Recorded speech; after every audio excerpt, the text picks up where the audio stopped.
All right, guys, I apologize about that. We lost connection over here. So we are now. So, hey, it is a call-in show, 316-462-3673. That's the number on the bottom corner of the. Apologize about the service issue on this thing. I think we've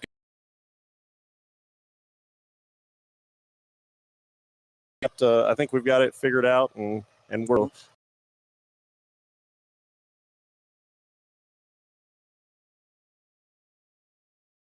the show. We're gonna mail you the calls ice package, which consists of the tire rotation with Motorcraft oil and filter products here at Melham. We're also going to complete a multi-point inspection on that vehicle, checking over the brakes, tires, steering, suspension, all the safety-related components on it, just making sure that it's geared up and ready to go for that next 5,000 miles of driving.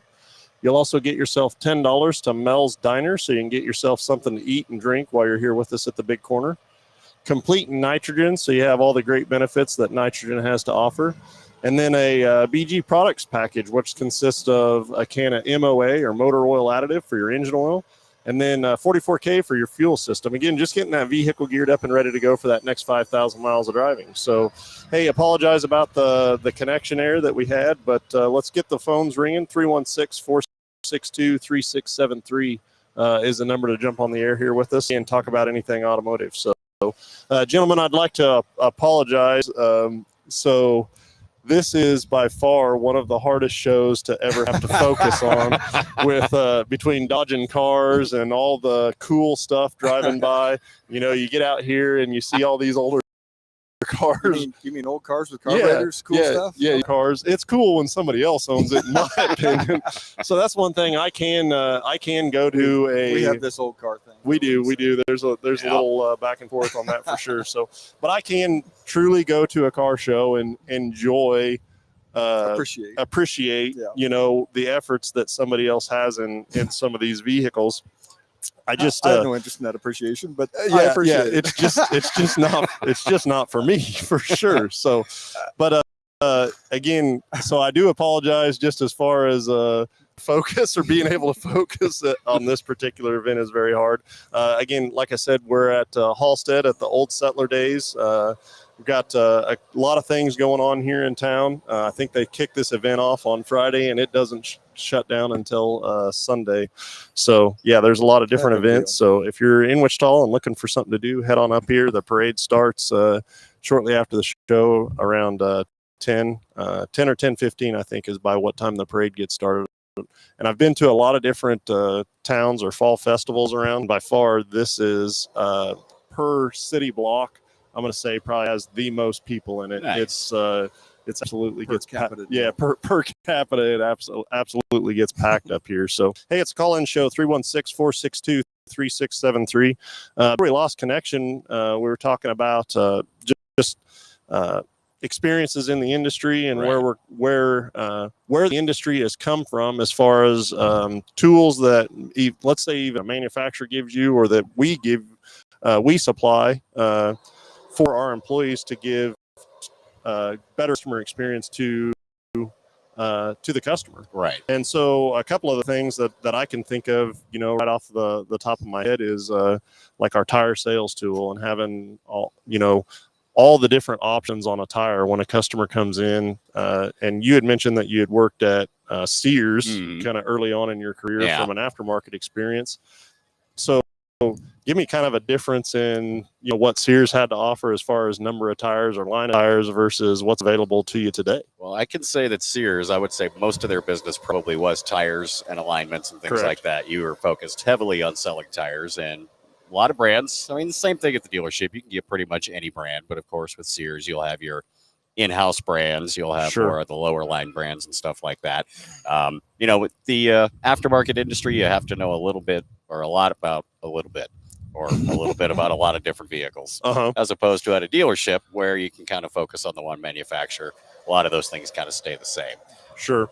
But yeah, when you're talking about tires through like Sears Auto Center, that was main focus of business. I would say probably 50 to 60% of the business was probably tires. Well, one of the things that, you know, that I always bring up in the shop or on the show, and then Phil kind of always talks about it as well, is that, and he refers to it more of like a restaurant industry, is that, okay, you go somewhere, a restaurant around noontime, and there's nobody there. Like, do you want to eat there? Like, what's going on? As opposed to you go to a restaurant there where, you know, it's packed and you can't get a seat. Yeah. Like there's a reason for that, right? And so I also kind of convey that with us and what we do. And, you know, there are times where it's tough to get somebody handled in a very quick and efficient manner, for sure. We certainly try to do the best we can with that. But also, you know, if I've got a vehicle and it's got a problem, and it may be, you know, kind of a unique problem, like I would want that thing to go to a location where they see a lot of those same vehicles, right? And so the person that working on it is going to be more familiar with it, is going to know kind of the ins and outs or the idiosyncrasies of those vehicles, and what works good, what doesn't work good, as far as seen that problem a time or two. Yeah, and all it's going to do is increase efficiency, right? If they've already been there, done that, run across those situations, for sure. So, you know, that's definitely one of the things that I feel that we have an extreme advantage of, because, you know, we see more vehicles than most shops do in a day, compared to their seeing them in a week, potentially even a month. And then on top of that, you know, your technicians have been trained by the manufacturer to isolate and to help identify these problems. And even if they can't, maybe there's no service bulletin out there, maybe can't replicate the problem. Yeah, we have the Ford engineers at our disposal, which we can contact, and they can help us figure things out too. So that's definitely a big advantage that you're not going to have at the aftermarket. Very, very much so. And so I think you guys can both attest to that too, just in your career paths and where you've been, being at different size dealerships versus, you know, kind of where we're at now. So, yeah. So do either one of you have kind of another example of a feature or product that, because I've got kind of a list in my head, and we'll be more than happy to go through those. The next thing I was thinking of was the Ford Pass Rewards points.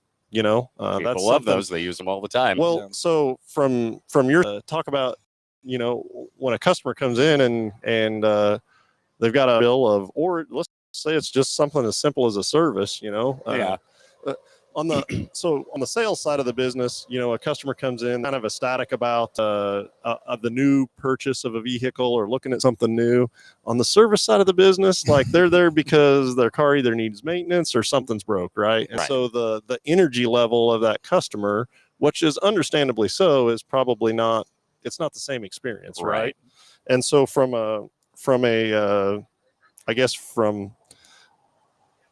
person or a member of staff that is dealing with that kind of side of things directly, how does that help the energy when you say, you know, hey, don't worry about that service today, right? That's true. I mean, you got to guide them in the right direction. You can't really go in and freak them out. Number one, you don't want to oversell them. You don't want to high pressure them. That never rubs anybody. Let them come in, make them feel at home, and just kind of roll from there. And then a lot of times the vehicle's going to be fixed correctly. More times than not the first time, which you may not get at the independent shop. You may get 3, 4, 5 tries, visits to it. Yeah, exactly. For sure. And from that, we've been established on, and I to this day believe it. I know Phil's behind it as well, that there's enough wrong with people's vehicles. I don't need to sell anybody anything they don't need. Right. And the flip side of it is, I'm not here to push a needed service down somebody's, you know, force them to buy a needed service either. Like, it's our, that is. And then after that point,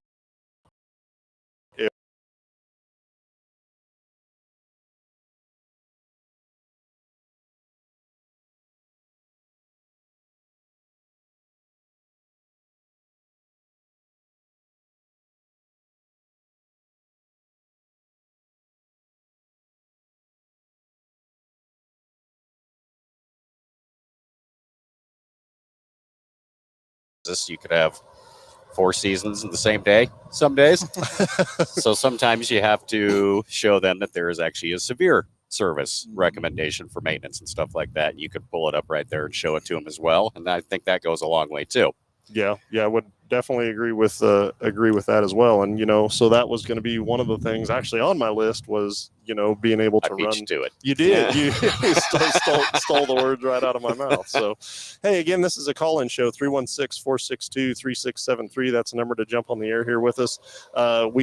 We were in there for a little bit. Sorry about the glitch, service glitch, but I wanted to make sure that I got everybody introduced. So I've got our service manager, David Gray, is here with us today. And then I've got Ed Hammers, which is one of our service consultants here at Bell Hamilton Ford as well. And we are in the biggest little city, Halstead, America. And we're up here for that's what the water tower says. I think that's what it says. The biggest Halstead, America? It doesn't say that. It just says the biggest little city. Yeah. So we're up here in the biggest little city of Halstead, Kansas, and they're celebrating the Old Settler Days today, and so there's a lot of different events going on. So if you're looking for something to do, get up here. I don't think you'll be disappointed in seeing something. I don't know what that something is, but there's typically, and we'll get into this here after a little bit. John Deere loader right around the corner. Yeah, so between equipment and old vehicles and tractors and horses, we've got some marching bands over here. I've not been ever surprised, I guess, of what could potentially show up for sure. Back to it real quick before I forget. We were talking about maintenance just a second ago on these cars because they're so expensive and maintenance is critical to making these things last. It's not uncommon while we're a new car dealership and we service a lot of new cars. Our average mileage on a car in service is 70,000-80,000 miles. Yeah, we're right around the 70,000 mile mark. There's several that come in with 200, 250, 300. So that was that's actually a question on my list in my head today. We're pulling stuff out of your head. I wanted to know. I don't know how you get out of my head. Okay.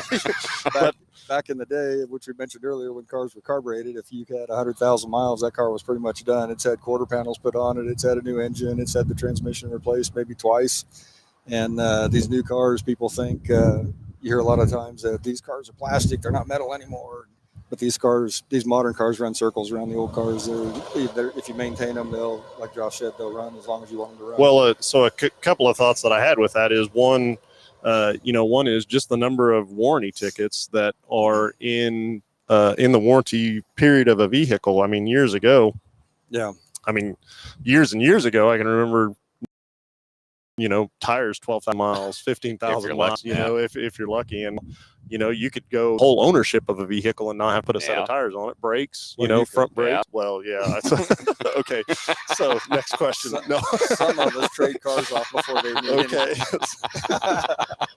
Was there a finger pointed behind me? I was just scratching my Oh, gotcha. Gotcha. Yeah. So, the maintenance intervals obviously have gotten longer. The product itself has gotten better, but that doesn't make the maintenance need any less important, right? No, absolutely not. And being in this industry on a daily basis, I think any one of us can walk back in the shop at any given time and look at several repairs that are being made that otherwise never would have had to have been even performed had the vehicle been maintained a little bit different. That's true. Right. And so from your perspective, how, I don't want to say uncomfortable, but how, that conversation is always like it's too little too late from the customer side of things, but also you're trying to advise somebody so that the next go around for future reference. Yes. And it's a delicate situation to be in that, right? When hey, you could have maintained this different and we wouldn't even be having this conversation. We would have a much different outcome here. And so that goes back again, going to that restaurant that there's nobody at versus one that there's a lot of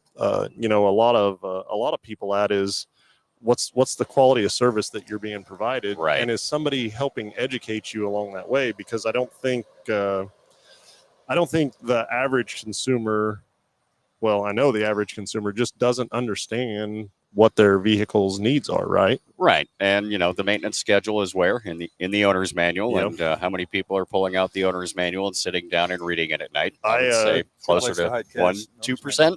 Yeah, I can understand, or I can know for a fact that we could go look at brand new, or not new vehicles on the lot, but vehicles with hundreds of thousands of miles or 100,000 miles plus, and you pull it out and the spine's never been cracked on it, right? It's still wrapped in plastic. But also the other thing to the owner's manual side of things and maintenance, it's in there, but that's also kind of the bare minimum that somebody needs to do to their vehicle. Absolutely. Right. And so that's where the value of the multi-point comes into play, and how important that is. And from your perspective and visiting with the customer, how important is that tool, the multi-point inspection? It's absolutely critical to your vehicle, because there's a lot of things that you're never going to look at. You're not going to see your brakes. Most people are probably not going to waste a lot of time looking at their tires. They pop the hood, they may see if the fluid is full, but they may not know that coolant that's in there, the pH level, might be getting a little bit out of specs per se. Yeah. And of course, coolant starts to break down. That can become acidic. That can start to cause corrosion. Brake fluid, that's a hydroscopic fluid. So of course that soaks up moisture. The more of that the more corrosion you can get in your system there too. And you're not going to see that inside, but technicians can look at that. They can take a look at all that and show you. One of the other things I think that we do that's really cool that we didn't used to do back in the day are the video inspections, where the technician goes through everything with you. He's pulling arrows. Oh, I did it again. So weird. Yeah. Man. So talk a little bit about the video multi-point inspection and how that aids you, or how that works out. It's a great feature. Customers love it. We love it. It really builds a lot of transparency into what the technician's looking at. A lot of times the technician will go right there. Some of the technicians like to show their own face on the video inspection, which isn't related to the car, but it's still a fun feature. But in any case, they'll then turn around towards the car and look at it. A lot of them don't like to show their face. Yeah. That's true too. Yep. Some of them don't like to do them at all, but they do them. But they can show you. Let's say you brought it in for a coolant leak is your main concern. Technician can put your vehicle up in the air. He can point his camera at that coolant leak, show you exactly where it's coming from, why it needs to be replaced. And then there's other things that you're not going to be aware of. Say your brake pads are down. We can show you right there where they measure the brake pads right there in front of you, measure your tires in front of you, show you an oil leak, all sorts of things. A lot of things you never would have known was happening. When we started doing those video inspections a few years ago, well, several years ago now, one of the things that was pointed out was customer brings their car in, they talk to the advisor, they say goodbye, and the car goes back into this scary dark area behind of the shop. proverbial big curtain. Yeah. Not sure what goes on back there in the video. It puts them back there with the tech under the car, inside the car, shows them the issues, and like you said, people just love seeing that, and it adds credibility to what we're saying, but it also opens eyes for the customer to see what we see back there as well. So it's like you said, transparency, and just better for everybody involved. And a lot of times too, things that we're mentioning, like on the inspection, because obviously once we get the inspection, we'll call and contact the customer, tell them what they need. They may have they may not know what a water pump is, and you can show them right there in the video. So when you can actually put your eyes on it, it really kind of helps. So for me, make it easier to see. Yeah, for me especially, outside of the automotive industry, pictures. Absolutely. I think menus. Yeah. I could read it all day long, but I need a picture of it so I can truly understand. Look at this, gentlemen. Wow. It's an old car. Beautiful Look at Coronet 440. Yeah. See what I mean about the distractions? Something shiny. Yeah, something shiny. Ooh, that's shiny. So, well, very good. Well, I can't thank you, gentlemen, enough for coming up here and visiting with me today. On this show, and again, like I said, the focus level over here with everything going on. Squirrel. Yeah, you were handed a bag of tricks when I invited you to do this. So one more little sidetrack. We mentioned warranty claims on a vehicle. Kind of going back a little bit, but sure. Back in the day when I first started in this deal, the Sears and the independent automotive repair shops were the ones that did the customer pay repairs, and dealerships did the warranty repairs. And if you couldn't make a living off of the warranty claims, you could, because there's a lot of warranty claims. We do now 25% of our business is warranty. Oddly, I mean, we're a new car dealership, one of the biggest ones around, but there's just so much more to do on these cars than the warranty claims. I heard a statistic one time that on average a new car has like 4 warranty repairs in its lifetime. There's some that have a lot more, but there's some that have 1 or 2 or none. So it's not as big a deal as it's not as big a part of the business as what it used to be. So Would definitely agree with that as well. One of the other things for warranty repair side of things, I had a freaking thought and I lost it. Way to go! It was just because it was because of new and shiny right here in front of us. So yeah, I don't know where I was going with that. Completely gone. Hey, anyways, let's go. We got a couple people on the chat line. So Rex, good morning. Thanks for the comments there. And then Jason Cox says, that's why I trust Mel Hamilton to service my truck. You guys know the Fords more than anyone else, especially all the computerized technical parts of the truck. Plus it keeps up the warranty and specs of the vehicle. And so I guess that is kind of where I was headed with that. Reading that comment is what made me think of that. But talk about the time that you had in the independent world. Can you imagine taking a brand new vehicle now? So let's say one that's a year old or 2 years old, and somebody drives it a lot and it's outside of warranty. Now put that vehicle in an independent facility with all the electronics and all the what do you think is probably one of the largest repairs you make when it comes to electronics? To electronics? Yeah. Put me on the spot. Why don't you? Well, the answer I think is reprogramming. Reprogramming is going to be a big part of it. Yeah. Is a lot of them. Programming and our updating modules or reconfiguring stuff, right? And it just terrifies me thinking of a customer that is trying to do that in an aftermarket setting. Well, I mean, number one, do they even have access to the software that they need to do that? I would say in most cases, probably not. Some of the scan tools, because obviously at Ford, sometimes we'll work on other model vehicles. Yep. We have some scan tools that can read their software and do their programming. Some, not so much. Correct. Get to some of the European cars and stuff like that, there's not a chance. And you multiply that by every manufacturer at the independent shops, and your odds definitely go way down. Well, and I think too, just the number of specialty tools and equipment that we have, and to now think about that over all model line as an independent, like correctly do a job in that environment. Not to knock those guys, I just don't know how you could do it. And trying to do stuff on different models. There's stuff that, as well equipped as we are, there's stuff we have to send out sometimes to get done that is something that we can't handle as far as a program on even simple things. Sometimes programming a key on another vehicle we can't do sometimes. So would definitely, but being able to identify that too makes a difference, right? As well. How about this old pickup, man? If I think I was going to restore something, not to get off track here, but if I was going to restore something. Okay, I'm not going to do it, but it would be a pickup. I think I would. Let's face it, it's not going to happen. I think it'd be a pickup. So Ed, you got to restore something. Yeah, you have to do it. I have to do it. What am I doing? What are you restoring? That's an easy question. 1966 Chevy 2 Nova Man, SS. Yep. Okay, so first car experience, or my first car was a 73 Nova. Okay, yes, okay, but you always primer gray. There was more money in the engine than the rest of the car. I can certainly say that I had that same experience with multiple vehicles. Yeah. We'll just say the Chandler police crew, they knew me quite well. Knew it very well. Very well. Knew the car very well. Yes. Hey, so I think that's a great call-in question. Let's say you have to restore something. What are you restoring? What year, make, model, and why? So, Mr. Gray, you're up. 70 Chevelle. I knew that without even asking you. LS3 6-speed. Yeah. So, and you've had one. And that was not the first car, but I had one back in the 80s. Big block, 4-speed, no air car, going to college. I was the coolest guy at WSU. No air? No or air. 65 AC. Roll down all four windows and drive 65. Was the no air because it didn't work, or because you thought it was stealing performance, it or didn't come with air, and it didn't have. Nobody ever added air to it. Nobody, me, ever added air to it. Nobody, you. That's how Gotcha. it came.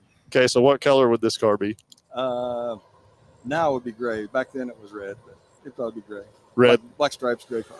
Oh, gotcha. Got to have the black stripes. That's the one in my head that keeps floating around that you keep shooting down. I'm doing it for your protection, not mine. I want to make sure that for my own good. Yeah, I want to make sure that you understand that and know that. Oh, I understand. for sure. So Obviously, I haven't done it yet. I don't have one. So yeah.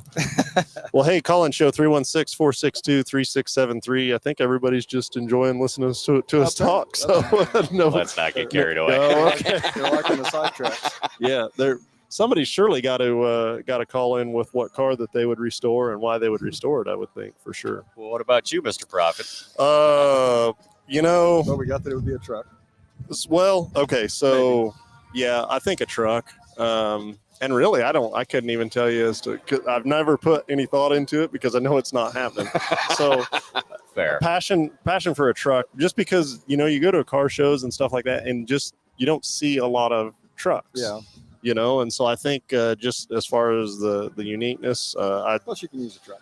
yeah. Plus trucks are usable. They are. And then the other thing, I've always had a fondness for the Buick Grand National, and I don't know why, but that's always been one that I've always liked or had a passion for sure. Clean lines on those. Back in my Chevelle days in the '80s, there was a guy with a Grand National running around Wichita, and he was from somewhere. He was a foreign individual and had a funny accent.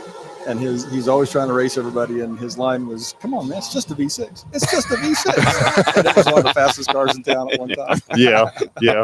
Well, and I think too, and we've talked about this quite a bit on here as well, but the horsepower that like that car had, and versus what we're putting out, and I think it made like 380, 390, and everything that comes Ford off in a Explorer. assembly line Now it's got right 400 now. horsepower. So. The sports that are close to putting out, or can be for sure. So, well, very good. So, what do you think in the industry? What do you think the number one lack of maintenance item would be if you were to pick anything on an automobile? I'll let you guys kind of think about that. Years ago for me, I think it would have been tires. And when I say lack of maintenance on tires, I mean tire pressures. Right. So you went from filling stations that used to top off tire pressures every time you filled up, right? And those kind of went away. Yeah. Tires got a little bit better, and to where they're at now, you don't lose. And now with the tire pressure monitoring sensors, and when those first came out, it was kind of a joke, right? Whether does it really work? Is it a sense going on?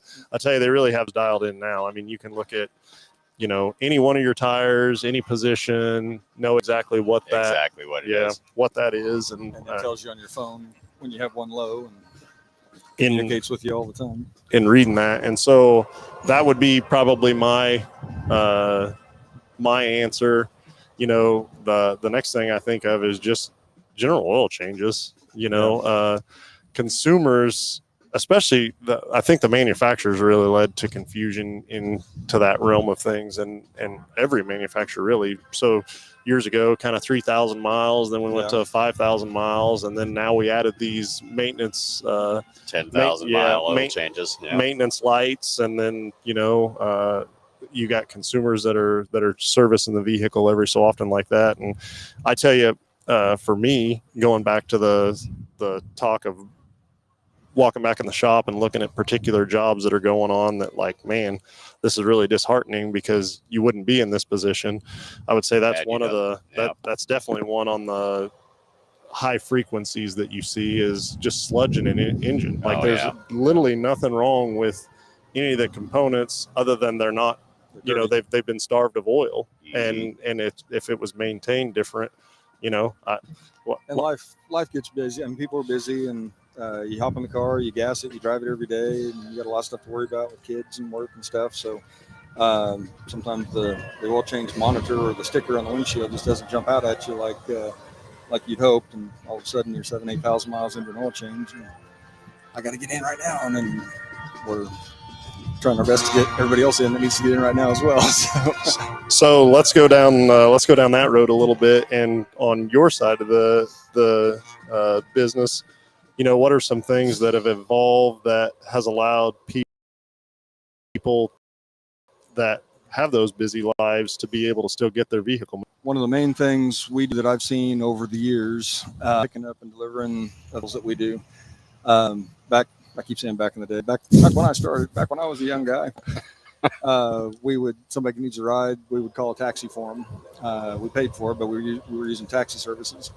We didn't have any loaner cars. We used Enterprise rental car. We'd call Enterprise, wait for them to come get us if we could, or we'd run them to Enterprise if we had to. And we've got a full fleet of loaner cars. We've got a full fleet of shuttle drivers.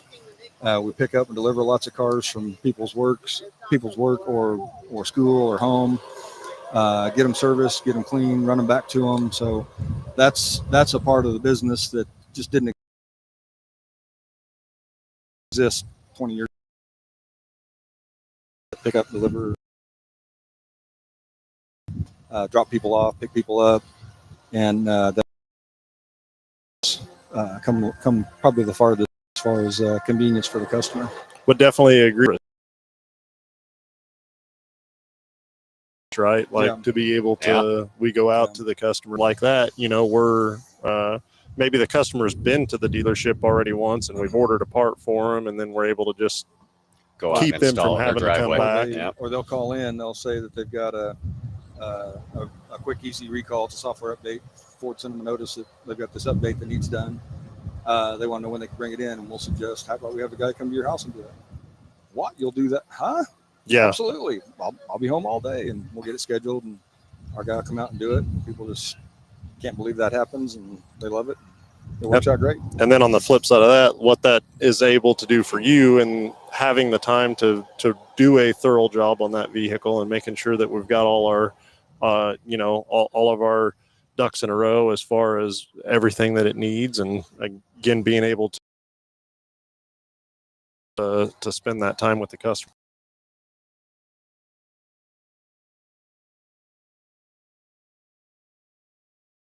Everybody's busy. Sometimes we might be watching it, but they're busy. Well, I mean, okay, I think every one of us could say, you know, if you were would you be doing that, or would you rather be?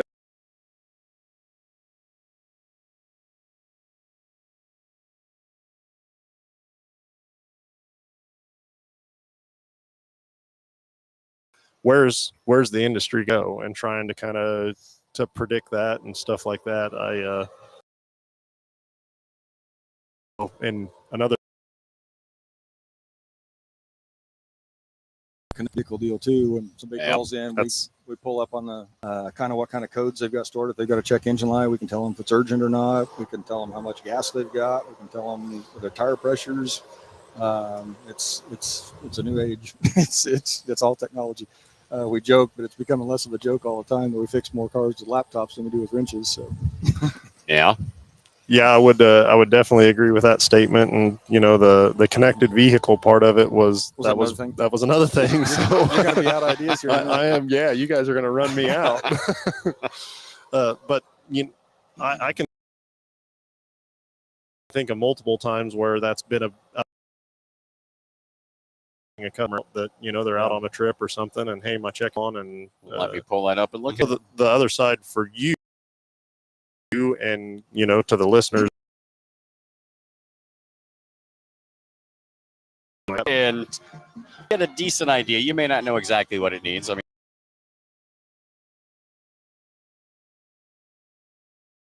kind of gives you the zip code. The technician can find you the exact address of where the repair needs to be done. So we can at least look and see. And yes, some codes will tell us exactly what part it needs. And one of the cool things that I know Ford has been doing recently is if they see that an appointment has been set up in our system, they can see the codes that are in there.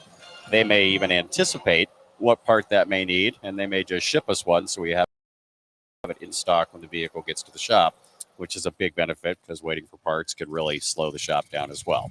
Yeah, the checking the code online before the car ever gets there can relieve a lot of tension. I mean, there's anxiety if that light's on. Some people, some people don't care, but some people that's going to mess up their week. So that's a great point. If we can take the pressure off by saying that's a fuel evap code, which is a minor deal, so not going to cause you any problems, but obviously needs to be fixed. But it isn't urgent that it gets fixed right now, so can give you some peace of mind until we can get it in the shop and get it taken care of. So well, Ed, that works out a lot. You definitely touched on one of the things, which is a predictive repair intelligence, and with the advancement in AI and what Ford, as Ford has invested into that deal. and I've visiting with other dealers, that's been so much more of a benefit than what I believe we've got to experience just because of our parts inventory level, right? Yeah. And so because of where we're sitting in parts inventory, honestly, there's really not a whole lot of parts we don't have, Right. and so as a dealer or a customer that's maybe using a more remote facility that doesn't have near the dollars in parts inventory, it's a huge benefit. Absolutely. And that kind of takes us back to the original topic too of the aftermarket shops too. Yeah. They're not going to be able to do that. They're not going to be able to anticipate and stock parts for a repair like that. They're going to probably have to call us to get it. Outside of air filters or spark plugs or something, they've got to pick Right. up parts for just about everything. Yeah. So I'm going to go back to gave you a little bit of time to think about the maintenance question and what your thoughts are. I took the couple of easy ones. Do you guys, gentlemen, have anything to add to that? And if not, we can kind of move on. That's okay. And Besides just the oil change, just fluids in general, they take a beating. The transmission fluid, the brake fluid, like Ed said, coolant.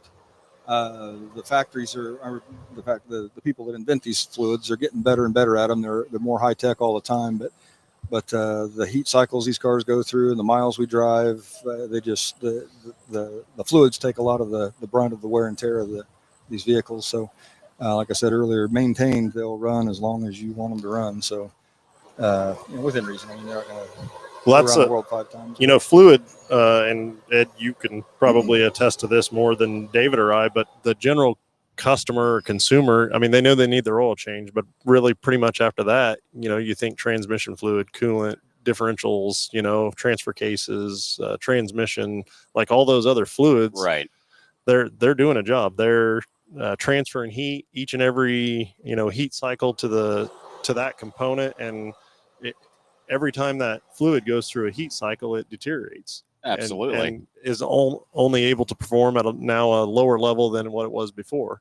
And, Yeah. it just keeps deteriorating, and the importance of replacing it is huge, right? Oh, absolutely. And, you're going to get wide variety of reactions to suggesting fluid maintenance. Some folks are going to be right on top of it. They want to do it. They want to stay on schedule. Some folks don't really see the value in it, but you change your oil, you'll see the value in that every 5,000 miles. All these other fluids, why wouldn't you change those two? They are going to break down.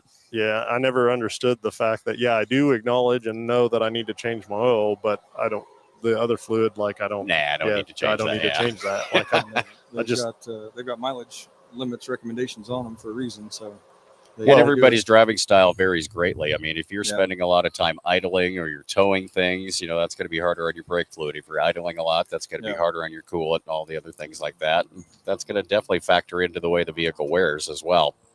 One of the things that I think have evolved over the years in this industry is, fuel efficiency for sure, right? Absolutely. Like that's on the top of the manufacturer's mind as they're producing vehicles, because CAFE emissions and regulations that they've got to meet. They've gone so far as to make the car shut off when you come to a stop to save fuel.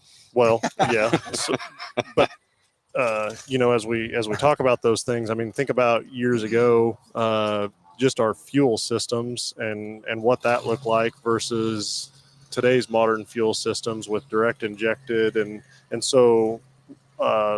Some of the things that we talk about all the time is obviously the BG fuel additives and what that does to a vehicle, but then also, look at it from a manufacturer standpoint of fuel that they're producing to put in a fuel station. They're going to put the bare amount of money into that fuel to get it into the station to meet that specification, right? Right. And then after that, and then how long does it sit in the tanks? How, what's the tank condition look like? All that stuff. And we just pump that stuff in our cars. But now we have these super efficient fuel systems with high pressure pumps, and, they spray such a fine mist and stuff directly into the cylinders. Like, I think fuel additive is a needed service that is, needed more so today than it was many years ago when you talk about carburetors and stuff like that. The horsepower these things make.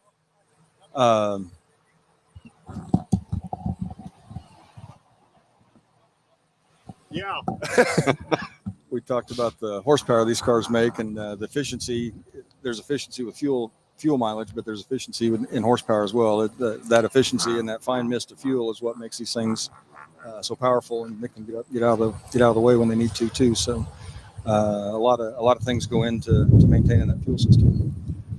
Well, Yeah. with the direct injection too, these produce naturally a lot more carbon than the engines did back in the day, and that's I think why BG and Ford kind of teamed up to do that 44K fuel Yeah. system cleaning that we're using now, and they're even recommending it every oil change. Yes. So that tells you the value of that as well. That's coming Chevrolet's straight jumped from the on board manufacturer, with BG right? with that as well. Yeah, yep. There's the manufacturers are definitely recognizing it's one of the things that, okay, when they produce a Motorcraft oil, it has to meet this spec, right, before it's branded Motorcraft and gets put on a shelf. Right.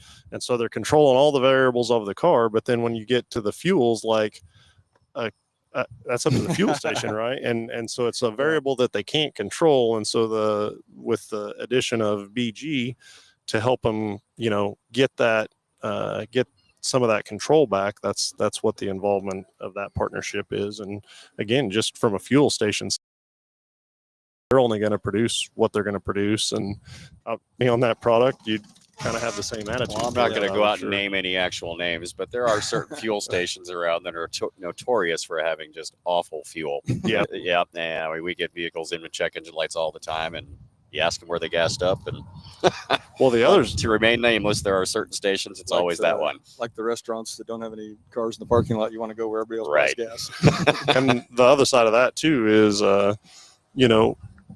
and no offense to any of the customers, but there's so many different fuel options out there. Yeah.